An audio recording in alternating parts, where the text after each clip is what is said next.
America ने Hormuz भेज दिए थे अपने युद्धपोत और ईरान ने युद्धपोत उड़ाने की धमकी दी थी। अब अमेरिकी युद्धपोत अपनी पोजीशन से पीछे हटे हैं। पाकिस्तान के जरिए अमेरिका को चेतावनी भेजी थी ईरान ने। ईरान की चेतावनी के बाद युद्धपोत पीछे हटे हैं। तो हॉर्मूज से कुछ ज्यादा जहाज आज गुजरे हैं। हॉर्मूज में अमेरिका ने अपने युद्धपोत भेज दिए थे। ईरान ने कहा था कि वो उन युद्धपोत पर हमला कर देगा, तो युद्धपोत पीछे कर लिए गए हैं।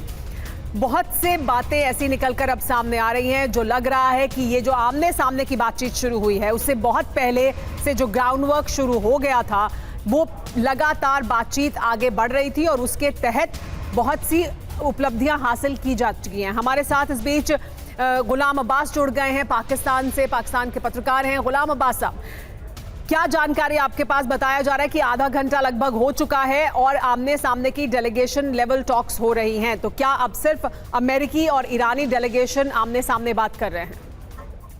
जी बिल्कुल, पाकिस्तान की मीडिएशन में ईरान और अमेरिका पहली दफ़ा आमने सामने बैठ चुके हैं। और इससे पहले जैसा कि हमने देखा कि जब बातचीत शुरू हुई थी तो सबसे पहले ईरानी डेलीगेशन ने पाकिस्तानी लीडरशिप से बातचीत की थी और उन्होंने अपने पॉइंट्स दिए थे। और उसके बाद जेडी वैंस की सरबराही में जो अमेरिकन डेलीगेशन था, उन्होंने पाकिस्तानी लीडरशिप से बातचीत की और उनको अपने पॉइंट्स जो थे वो बताए। और उसके बाद अब बाकायदा तौर पर इस्लामाबाद के जो सरीना होटल है वहाँ पर बातचीत का आगाज हो चुका है। दोनों कंट्रीज जो कि यूएस और ईरान, उनकी डेलीगेशंस बैठे हुए हैं और बीच में मीडिएशन के लिए पाकिस्तान की लीडरशिप भी मौजूद है।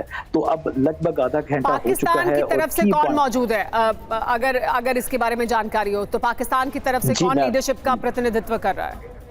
जी, पाकिस्तान की तरफ से प्राइम मिनिस्टर शहबाज शरीफ खुद मौजूद हैं यहाँ पर और उनके साथ जो फॉरेन मिनिस्टर हैं हमारे इसहाक डार, वो मौजूद हैं। और इसके साथ साथ फील्ड मार्शल आसम मुनीर, वो भी इस बातचीत का हिस्सा हैं, मौजूद हैं। जबकि ईरान और यूएस के डेलीगेशन के लोग भी इसमें मौजूद हैं। 4 की पॉइंट हमारे सामने आए थे सुमेरा, मैं आपको वो बता देता हूँ कि 4 की पॉइंट ईरान की तरफ से सोर्सेज से हमें पता चले कि ये दिए गए हैं। जिसमें एक तो ये है कि आइंदा कभी भी ईरान के ऊपर अटैक नहीं होगा, ईरान के ऊपर दोबारा इस किस्म की हमला नहीं किया जाएगा। एक इसकी गारंटी मांगी जा रही है। दूसरा, एसेट्स जो हैं वो ईरान के रिलीज करने की मांग की जा रही है। स्टेट ऑफ हॉर्म्स का कंट्रोल जो है, हार्म्स का कंट्रोल जो है वो ईरान अपने पास ही रखेगा। और उसके साथ साथ लिबनान समेत दूसरे जो कंट्रीज हैं वहां पर भी सीज फायर लागू होगा। और अमेरिका की शर्तें क्या है? क्योंकि अगर ये ईरान की शर्तें हैं तो अमेरिका भी तो ये गारंटी चाहेगा कि ईरान यूरेनियम संवर्धन नहीं करेगा, अपने मिसाइल्स की जो रेंज है उसे कम करने की लगातार बात होती रही है, यानी इजराइल के लिए खतरा नहीं बनेगा। अमेरिका की क्या मांगे वो बात करती हूँ, मैं आपसे पूछूंगी। उससे पहले एक बड़ी खबर ले लेते। अच्छा जी, बताएं, पहले आप ये बताएं कि अमेरिका की कौन सी ऐसी की शर्तें हैं जो उनकी तरफ से रखी गई हैं? जी सुमेरा, बिल्कुल, अमेरिका की तरफ से डोनाल्ड ट्रंप भी कल वाजे कर चुके थे। 2 चीजें हैं जिसके ऊपर यूरेनियम की बात, तो सबसे मेन बात है कि उसके ऊपर बातचीत होगी। और जहां तक ये बातचीत जब आगे बढ़ेगी तो मुझे भी यही लगता है कि वो एक की पॉइंट रह जाएगा कि जिसके ऊपर डिस्कशन को आगे बढ़ाया जाएगा।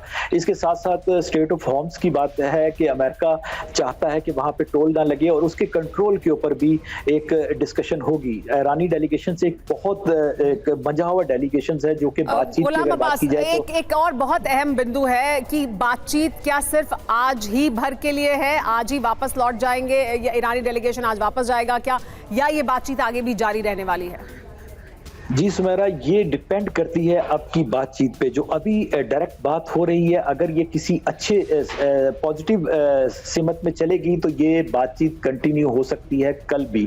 और मुझे लग ऐसा ही रहा है कि कुछ चीज़ें ऐसी हैं कि जो आज सेट कर ली जाएंगी और उसके बाद ये पॉसिबिलिटी मौजूद है कि ईरान और यूएस का डेलीगेशंस कल भी पाकिस्तान में अपनी बातचीत को आगे बढ़ाए। लेकिन मैं आपको जैसा कि बता रहा हूँ कि अभी तक जो मेन चीज़ें हैं वो शायद एसेट्स का रिलीज का मामला भी सॉल्व हो जाए, क्योंकि हमें पाकिस्तान गारंटी ये मिल रही है, हालांकि ऑफिशियली यूएस की तरफ से नहीं कहा गया, लेकिन पाकिस्तान में ऐसी खबर जरूर मिल रही है कि यूएस एग्री है कि वो एसेट्स जो हैं $8 बिलियन के जो कतर में और साउथ अफ्रीका में है उनको डीफ्रीज कर देगा ईरान के। और उसके साथ साथ लिबनान और खासकर जंग बंदी की सीज फायर की बात जो है उसके हवाले से भी काफी पॉजिटिव जेस्चर मिल रहा है। अब जो आगे ईरान कह रहा है कि आगे दोबारा हमला ना हो, आगे उसके बाद स्टेट ऑफ हॉर्म्स की बात कर रहा है, वो बातें आगे चल के उसके बाद मेरा ख्याल है कि हल होंगी। और उसके बाद यूरेनियम की बात जो मेन की पॉइंट होगा उसके ऊपर कितनी लंबी ये बातचीत चलती है, शायद उसके आगे मजीद इसके लिए बैठकें और नशिस्तें करनी पड़े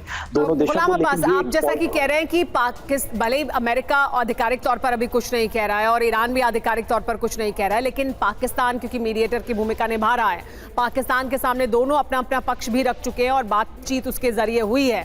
तो पाकिस्तान के भीतर आप क्या सुन रहे हैं कि कौन से ऐसे मुद्दे हैं जो नॉन नेगोशिएबल हैं, या कौन से ऐसे मुद्दे हैं जिस पर ईरान और अमेरिका कॉम्प्रोमाइज करने के लिए तैयार हैं? जी बिल्कुल, देखें मसला ये है कि दोनों जो कंट्रीज हैं, चाहे यूएस की बात करें चाहे ईरान की बात करें, उन्होंने अपने पॉइंट्स तो रख दिए हैं। पाकिस्तान इस वक्त खालिस्तान मीडिएटर का रोल प्ले कर रहा है और वो पाकिस्तान की जितनी भी लीडरशिप है हमारी, उनसे जिनसे भी बात हुई है, वो यही सिर्फ कह रहे हैं कि हम इसमें सिर्फ और सिर्फ मीडिएटर का रोल कर रहे हैं और हम ये चाहते हैं कि दोनों देश जो हैं, दोनों कंट्रीज जो हैं, वो किसी ना किसी सोल्यूशन की तरफ पहुंचे ताकि पीस जो है वो प्रिवेल हो। और यही बात है कि वो टेबल पे लाके बिठाना। ईरानी रेवोल्यूशन, आपको पता है कि सुमेरा के ईरानी रेवोल्यूशन के बाद पहली दफा यूएस और ईरान की इतनी बड़ी लीडरशिप एक दूसरे के सामने बैठी है और जेडी वेंस भी ये नहीं चाहेंगे कि आगे वो मिड टर्म आ रहा है नवंबर में, वो खाली हाथ यहां से लौटे। और आगे वो आने वाले प्रेसिडेंट भी हैं यूएस के, बिल्कुल। और ये लगातार लंबे समय तक चर्चा होती भी रही है कि इस युद्ध को शुरू कर डोनाल्ड ट्रंप ने, उनका करियर तो खत्म हो रहा है राष्ट्रपति के तौर पर, लेकिन जेडी वेंस का तो एक पूरा करियर आगे बाकी है। इस युद्ध की शुरुआत करके उन्होंने जेडी वेंस का जो करियर है उसको लगभग नुकसान पहुंचा दिया था, तो कि यहां से वो बचा सकते हैं उसको क्या नहीं।